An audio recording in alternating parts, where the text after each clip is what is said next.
우리가 해마다 우리 부활절을 우리가 지키고 있습니다. 이 사도 바울이 그 고린도 교회에 보낸 편지 가운데 우리가 잘 아는 고린도전서 15장 14절을 보면 그리스도께서 만일 다시 살아나지 못하셨으면 우리가 전파하는 것도 헛것이고 또 너희 믿음도 헛것이다. 그러니까 처음 그리스도인들, 처음 초대 그 그리스도인들은 그야말로 부활의 모든 것을 걸었던 그런 사람들이죠. 오늘날 우리 역시 사실은 마찬가지. 이 부활은 우리 신앙의 근간이 된다 하는 거죠. 이 부활절 잠깐 그 당시 우리가 한번 상상해 보면서 그 당시 시대의 이 첫 번째 부활절, 부활이 있었던 그 당시 이야기들을 한번 우리가 떠올려 보면 좀 더 부활에 관한 그 메시지, 의미들이 좀 더 우리들에게 다가올 수 있어요. 사실 이 부활에 대해서 이게 뭐 조작이니 운모니 꾸민 거니 뭐 별 얘기들이 있었어요.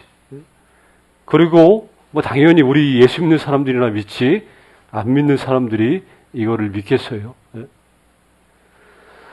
당시 예수님의 부활에 대해서 그 로마의 정치인들 그리고 유대의 종교 지도자들 이런 사람들은 혹시 제자들이 예수님의 그 시신은 몰래 다 이렇게 도적질하고 숨긴 다음에 예수님이 부활했다라고 이렇게 소문을 낼까봐 이걸 두려워했어요. 그래서 막 경계를 엄청 쓰죠. 세우고 경비 세우고 철저히 막 군인들이 막 지키고 무덤가를 지키고 이게 얼마나 이제 여기에 단속을 많이 했는지. 그런데 이건 그 사람들의 이제 생각이었죠. 뭔 말이냐? 우리가 제자들을 보면 제자들은 그런 일들을 꾸밀 만한 위인들이 못 된다는 것을 우리가 너무나 잘 알 수 있어요. 이 사람들은 그런 일들을 복음서에 보면 이 제자들 먼저 예수님의 부활을 선뜻 믿지 못했던 그 사람들이 자기들도 부활을 못 믿는데 자기들이 이런 짓을 목숨을 걸고 과연 할 수 있었을까? 할 수도 없는 이런 사람들이죠. 여인들이 빈 무덤을 보고 와서 전했어요. 근데 처음 전했을 때 그걸 말을 듣고 곧대로 들었던 사람 제자들 없어요. 무덤이 비어있다. 말을 전했지만 그 말을 듣고 막 할렐루야 하고 막 그냥 그럴 줄 알았다 하면서 이렇게 반응한 제자들 한 명도 없었다는 것이죠. 오히려 이런 부활에 대한 확신보다는 오히려 부활 그 예수님의 죽으심 이후로 그 전보다 더 이 제자들은 두려움 가운데 있었다는 거죠. 왜냐? 예수님을 죽인 저들이 이제 우리도 죽일까봐. 그러니 문을 꼭 걸어 잠그고 숨어 지냈던 이런 사람, 이런 정황들을 볼 때 이 제자들이 부활을 막 꾸미고 날조하고 막 목숨을 걸고 예수님의 시신을 이렇게 어림도 없는 그런 일이죠. 그런데 말 그대로 무덤이 비었죠. 이제 그 당국자들이 이제 더 당혹스러워했어요. 그래서 어쨌든 이걸 처리하기 위해서 오히려 무덤을 지키는 이런 군인들 막 매수해가지고 이제 이렇게 오히려 날조를 막 하려고 한 거죠. 자, 예수님의 부활을 기록하고 있는 복음서를 쭉 이제 보면 한결같이 부활의 첫 번째 증인들이 누구예요? 항상 여인들이었어요, 여인들. 자, 복음서마다 한결같이 부활의 첫 번째 증인으로 이 여인들을 이렇게 등장시켜요.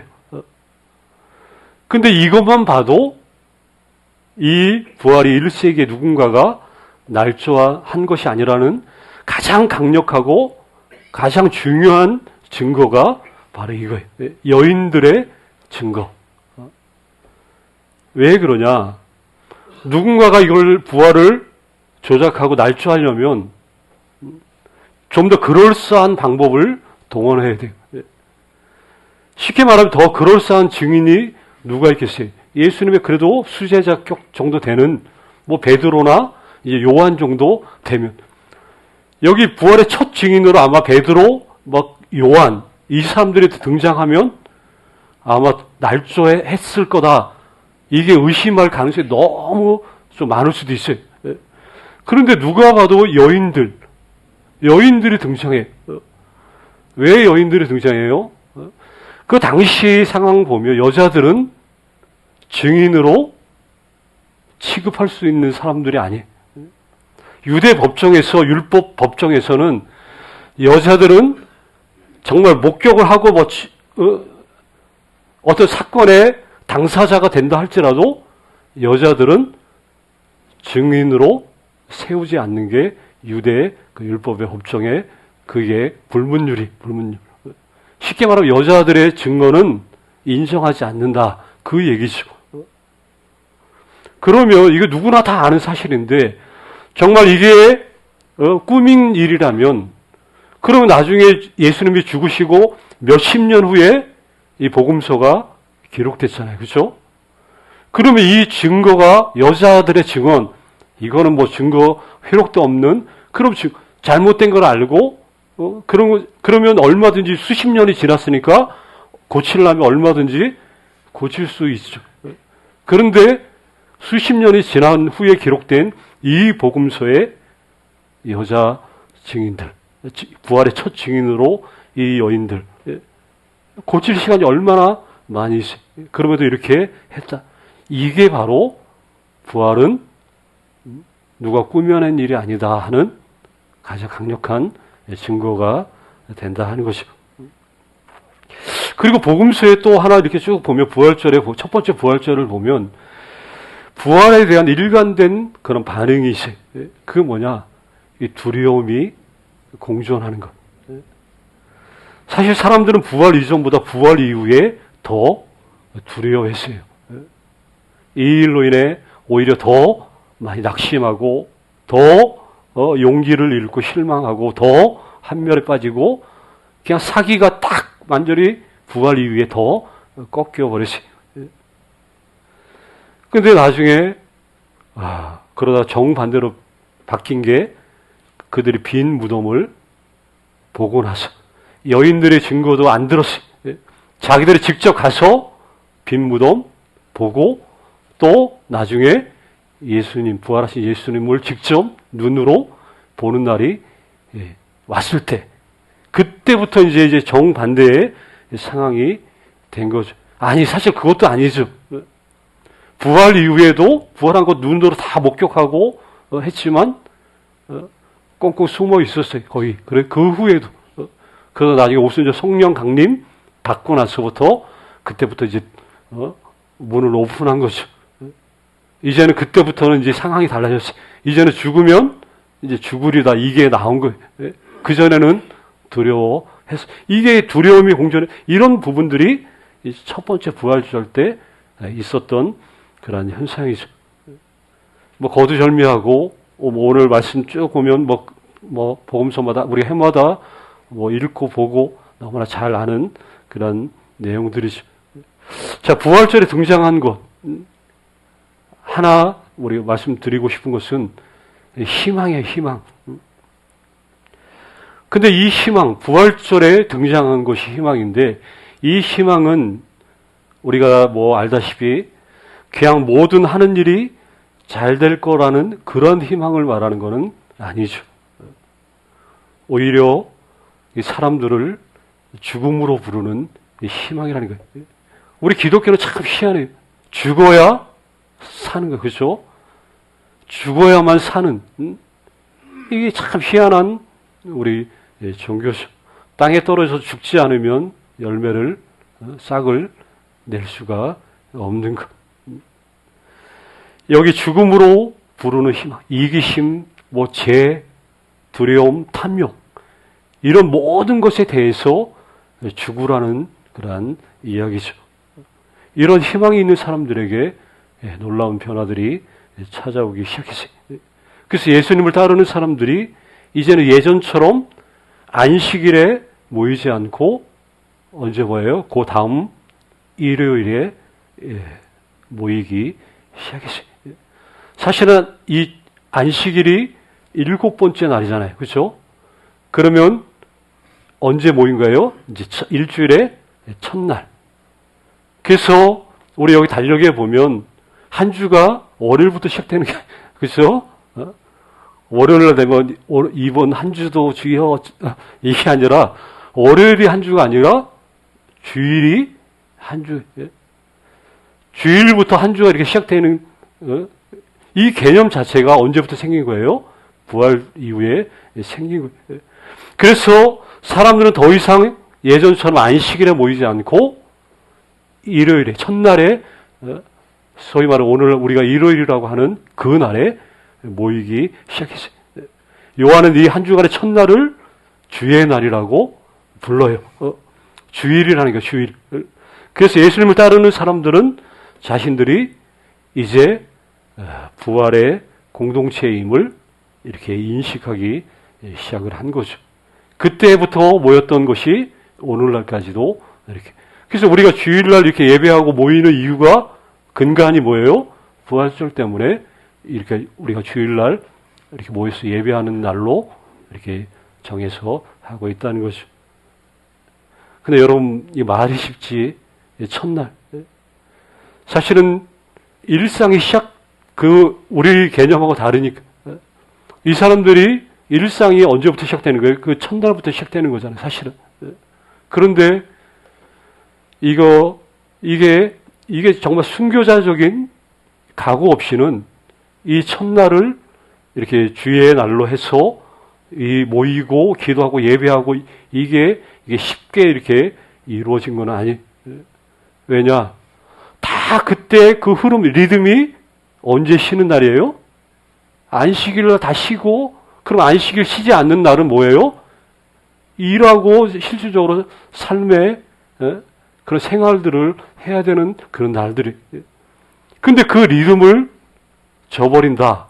그러면 어떤 사람은 생계에 있어서 엄청난 어려움을 당할 수도 있는 거죠, 당연히. 지금은 뭐 토요일 날 우리가 쉬고 주일 날도 쉬고 저도 나가서 뭐 이제 금요일부터 쉬자는 말도 막 나오는 시대에 있었지만 이때 누가 어떤 사장님이 쉽게 말하면 일꾼들이 나는 근데 안식일 날 당연히 쉬는 날 쉬고 그다음부터 일해야 되는데 그날도 나는 주일날 교회 공동체로 모여야 되기 때문에 그날도 나는 하루 더 쉬어야 됩니다. 그럴 때 사장님이면 어떻게 얘기하겠어요? 당연히 그렇게 해야죠. 하겠어요? 나 같으면 어떻게 너 없어도 일할 사람? 얼마든지 있으니까 뭐 당연히 잘라야죠. 안 자르겠어요? 그러니 하루하루 벌어서 먹는 사람들에게 이게 주일날 이제 이게 얼마 쉽지는 않았을 거라고 생각하는 것이죠. 그런데 이 날이 주님이 부활하신 날이기 때문에 이 사람들은 그런 모든 것들을 감내해내면서 마지 못해서 죽지 못해서 그냥 그 공동체의 룰에 따르는 것이 아니라 이 부활이 그들의 모든 삶을 아까도 말했잖아요. 바꿔놨다고. 이제는 이전과 같지 않은 그런 삶을 살도록 이미 내 안에 성령께서 그 마음들을 그냥 훅 불어넣어 주신 거예요.